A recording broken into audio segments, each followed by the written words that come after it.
You're just holding this house until my fiancé proposes. My sister smiled, but this was my house, bought with a decade of sacrifice. When my parents backed her plan to take it for her wedding, I let them dream, decorate, and plan, then watched them scream at the locked gate. You're making a mistake, my father said, arms crossed as he stared at the keys in my hand. This is too much house for someone like you. Funny how those words stuck with me even now, especially as I stood barefoot in the center of my new living room, the sun pouring in through oversized windows that framed the early evening like a portrait. This was the moment I had worked toward for nearly a decade. But instead of celebration, my father's voice echoed in my mind like some unwanted guest. Let me rewind a bit. I 31M have never been anyone's favorite. Not at school, not in friend groups, and definitely not in my own family. Growing up, I was the responsible one, which in our house was just code for invisible. My younger sister, Haley 27M, could crash a car into the garage door and still get praised for driving herself home like a big girl. Meanwhile, I got grounded for missing one math assignment because I had the flu. It was always like that. She sparkled, and I didn't. Our dad made no effort to hide it either. To him, I was a utility, something reliable but ultimately replaceable. I swear the man showed more emotion when his lawnmower died than when I graduated high school. And then there was my mom. My mom, Susan, had a special way of cutting me down without ever raising her voice. She wore pearls to the grocery store, believed every room needed a feminine touch, and looked at me like I was a defective product that never quite matched the showroom model. If my dad thought I was a disappointment, my mom thought I was a failed project.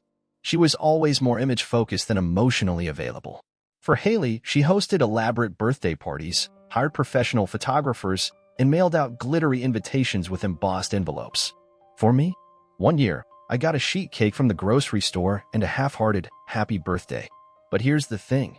Even though they both chipped away at me in their own ways, I learned something valuable. I learned how to live without approval.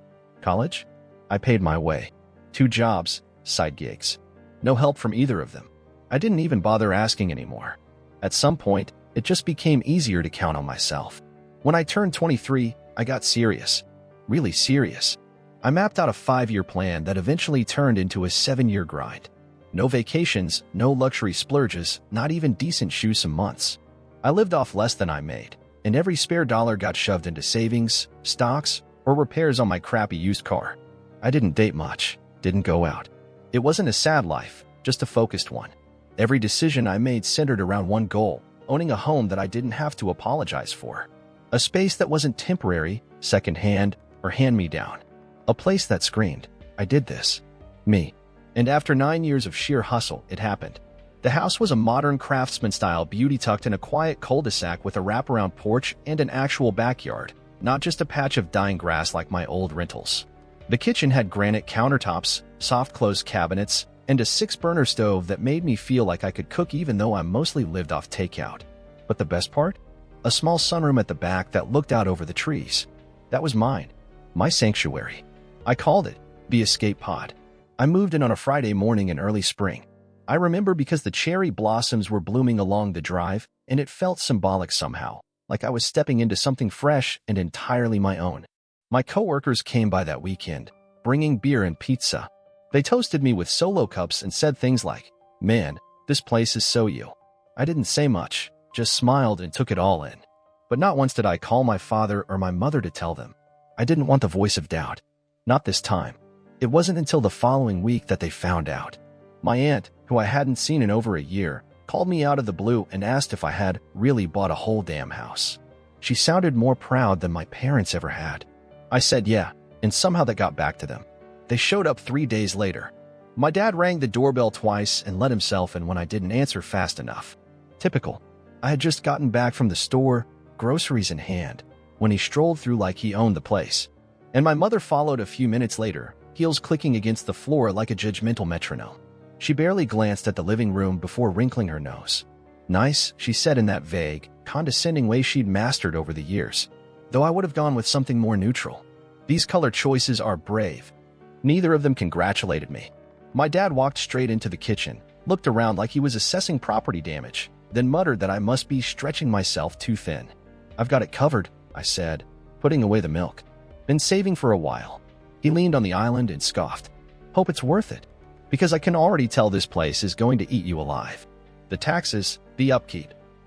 You're not built for this kind of responsibility." My mom chimed in, arms crossed. "We just don't want you getting too big-headed. It's still early." I said nothing. There was no point. My parents weren't the type to be reasoned with. In their eyes, I was still a kid playing house. They left after 15 minutes, unimpressed and uninvited. A few days later, I started planning the cookout. A housewarming/early summer gathering. Something simple. Some friends, some burgers, maybe even some family, if I could stomach it. A chance to reclaim my space from all the voices telling me I'd never get here. That's when the real madness began. All I'll say is, I should have changed the locks the second I saw my sister pull up in that white Audi with a wedding planner in tow. You ever watch your dreams nearly get hijacked in real time? Yeah, that happened. It started with the sound of tires crunching gravel. I wasn't expecting anyone, especially not on a Tuesday morning. I was still halfway through my second cup of coffee, standing barefoot on the porch, watching the trees sway like they had no clue what kind of chaos was about to arrive.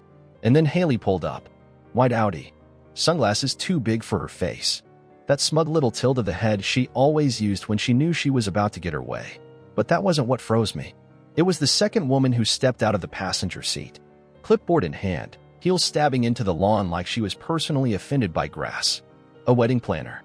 I didn't move. I just watched as they approached, Haley walking ahead like this was already her property. She breezed past me like I was a garden gnome, chatting with the planner about the lighting and natural flow of the space. Then, as if it were an afterthought, she finally turned to inform me why they were here. She said she was just getting things ready. No context, no explanation, until she elaborated. Parents had promised her the house. Not a house. This one. Mine. According to Haley, it was going to be her surprise wedding gift. The key word being surprise, I guess, because it sure as hell was news to me. She claimed that the house was technically still in my name, but only because her fiancé hadn't officially proposed yet, and I was holding it until then. I stood there and let the absurdity sink in. She talked like this was just a formality, like I'd known all along and had agreed to it in some silent, brotherly contract. She started walking the planner through the layout, pointing out what needed to be changed, what walls should be painted a lighter shade, and how the sunroom would be ideal for her bridal suite. She didn't ask for permission. She announced it. She rolled her eyes when I didn't nod along and told me not to be petty, that this was about family, that I'd have my time with the house, and now it was time to pass it on. She used that phrase, pass it on, like it was some treasured heirloom. Except I wasn't handed anything. I built this from the ground up. Every cent, every signature, every inch of paint. I didn't inherit this. I earned it. Before I could even respond, she added that Mom agreed it was the right thing to do. And of course she did. My mother has this talent, this quiet, poisonous way of backing Haley without ever lifting a finger. Growing up, she used to say things like, "Don't be selfish," or "Haley needs this more than you," whenever I asked for something remotely fair. If Dad ignored me, Mom polished the silence. Made it look like reason. She was never cruel out loud, just strategically absent when it counted. So no, I wasn't surprised to hear she was in on this.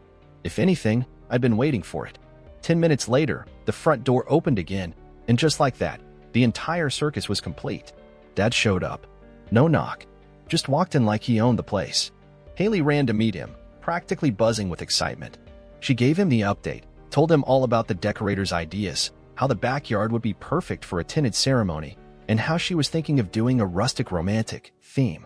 He nodded, proud, like he'd just given away a piece of his empire. Then he turned to me and gave me the speech. The one I'd been expecting, though it still hit like a gut punch. He said it was time I stepped up, that Haley's future was more important than my stubborn pride, that a real man knew how to support his family, even if it meant giving something up. He framed it like a lesson, like this was my opportunity to grow. And then he dropped the phrase that would stick with me long after the day ended. He said this was my chance to do the right thing. I didn't say a word. Not one. I nodded like I understood, like I was about to get on board. I left the room, went into the bedroom, and shut the door behind me. I sat on the edge of the bed and stared at the wall for what felt like an hour, not because I didn't know what to do, but because I was making a list. A mental checklist of everything I'd need to gather. Names, dates, text messages, voicemail records. Witnesses. They thought this was a done deal. They had no idea they were building their little wedding dreams on a foundation made of legal documents, receipts, and ownership records with my name printed clearly across the top. Sole. Legal. Owner. They thought I'd just roll over because I always had. Because I was quiet. because I didn't fight. But this wasn't high school, and this wasn't the version of me they used to control. This time, I was ready. If there was ever a moment that crystallized how far gone my family was, how deeply they deluded themselves into believing their entitlement was tradition, it happened the very next day. I came home from work to find the front door wide open. Not unlocked, open. The first thing I noticed was the unfamiliar voices echoing from inside, followed by the unmistakable sound of furniture scraping across the floor. I walked in to find two strangers in the living room with paint swatches fanned out on the coffee table. One of them was halfway up a ladder, already testing shades of beige against the wall. Beige, my slate gray wall, which I had spent 3 weekends painting just right. And there was Haley in the center of it all, not directing, commanding, like a queen in a castle that she believed was hers by birthright. She greeted me with this infuriating calm, as if I were the one intruding. She said something vague about how the living room needed a touch of warmth for the wedding photos and how the existing furniture would have to go, no offense, of course. When I asked her who the hell let these people in, she shrugged and said Mom had given them the key. Apparently, she'd swung by earlier with a box of old decorations and passed out access like we were all part of some shared timeshare agreement. Haley had the nerve to act like I was being difficult for questioning it. She accused me of being dramatic, said I was clinging to something I didn't even deserve. That everyone knows the oldest child is supposed to pave the way for the younger ones. According to her, I'd just forgotten the values we were raised with. Values. That was rich. The only values I remembered growing up were Haley first and don't embarrass the family. And then, of course, as if summoned by the sheer absurdity of the moment, my parents arrived. They didn't knock. They never did anymore. They walked in like this house had no threshold to cross, like it was an extension of their domain. My mother paused at the doorway and smiled as she looked around, as if everything was finally falling into place. She complimented Haley on her vision and said the space was coming along beautifully. Then she turned to me and gave that tired, performative sigh, the kind that said, "Why are you being so difficult again?" My dad, meanwhile, decided to pull me aside, probably thinking this would be the heart-to-heart moment where the prodigal son finally saw the light. He told me to stop being selfish, that it was time I gave back. He reminded me, again, how long he had worked to provide for this family, and how it was my responsibility now to carry the torch. That if I really cared about my sister, I'd stop playing games and hand over the deed like a man. It wasn't a conversation. It was a monologue, a manipulation wrapped in a lecture. He told me Haley deserved this, that she was about to start a new chapter, and what kind of brother stands in the way of that? All I did was listen, but in my mind, I was already several steps ahead. I had never felt more sure of my plan. Because this moment, was exactly the kind of thing I needed to document. The voices, the assumptions, the declarations. They weren't even trying to be subtle anymore. After about 10 more minutes of walking through my house like it was a bridal expo, they finally left. Haley said they'd be back later in the week to start phase 2 of the redesign. She smiled like she just announced a spa day, not a home invasion. I closed the door behind them and stood in silence for a long time. My house still looked the same, but it didn't feel the same. Not with the lingering presence of their entitlement still hanging in the air. Not with the bruises they'd just left on my sense of peace. But now I had exactly what I needed, the final straw. I spent the rest of the evening gathering it all. Photos, texts, voice recordings of their little speeches. Haley's plans, the planner's business card, the color swatches left behind. Everything. They thought this house was a symbol of my passivity. What they didn't realize was that it was also a monument to my boundaries.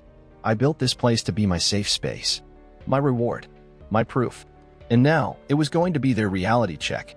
There's a quiet kind of power in watching people fall apart under the weight of their own delusions.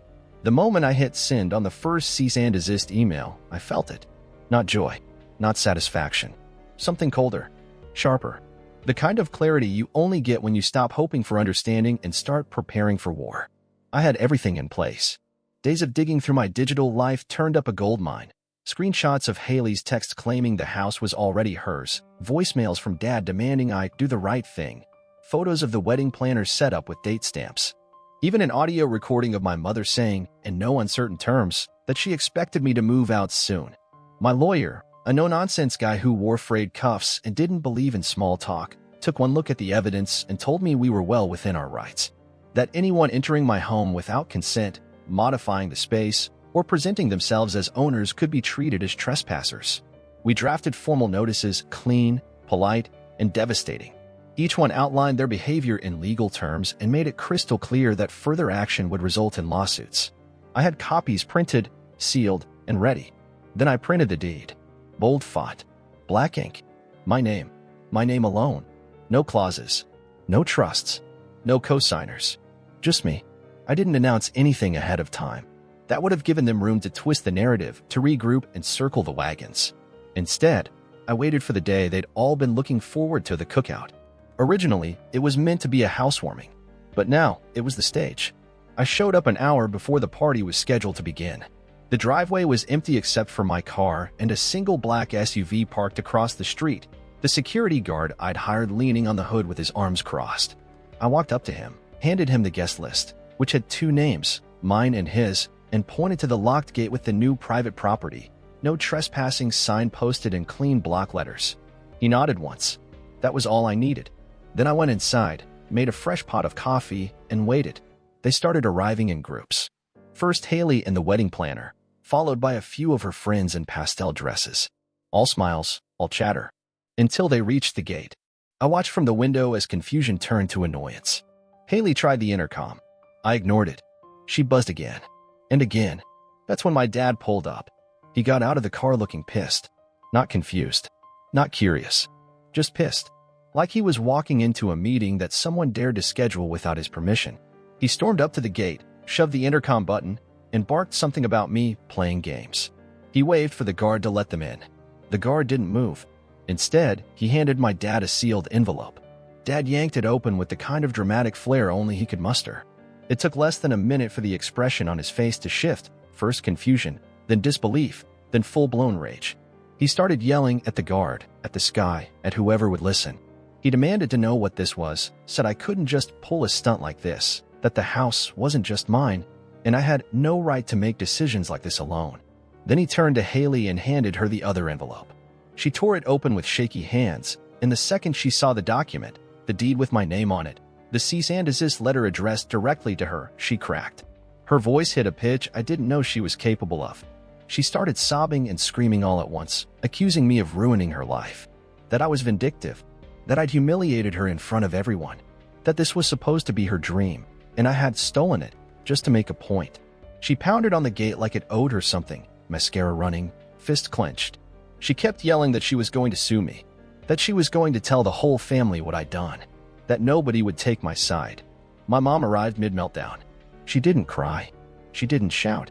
She stood behind my sister, arms crossed, mouth twisted into that disappointed scowl I'd seen 100 times growing up. She told the security guard I was mentally unwell, that I needed help, that this was a cry for attention. She tried to play the matriarch card, the wounded mother whose ungrateful son was trying to dismantle the family from the inside. The guard didn't blink. He simply told them this was private property and they needed to leave. If they returned, the police would be called. And just like that, the roles reversed. The trespassers were on the outside. The disappointment was behind the gate. And I finally, irrevocably, was in control. I didn't open the door. I didn't wave from the window. I didn't explain myself or try to soften the blow. I just let the silence answer for me. And as I watched them scream and sputter from the comfort of my sunroom, I finally understood something that had taken me 31 years to learn. Sometimes, the loudest message is no message at all. One by one, they realized the party wasn't happening. There was no celebration, no cookout, just a locked house, legal warnings, and a family drama they hadn't signed up for. Awkward glances turned to quiet exits. Cousins mumbled excuses. Family friends backed away, pretending they hadn't seen anything. Within 20 minutes, the entire crowd had dispersed. The party was officially canceled, and so was the illusion. My parents lingered for a while, trying to save face, pretending they still had some control. But even they couldn't ignore the reality. They eventually left too, angry, humiliated, and fully exposed. In the days that followed, they tried to reach out. First with excuses, then guilt, then threats. I didn't respond to any of it. No calls, no messages, no openings left for them to wedge themselves back into my life. This time, I cut them off completely. No more defending myself. No more explaining. They tried to steal something I built from the ground up, and in the end, they walked away with nothing but their own disgrace. And I stayed home.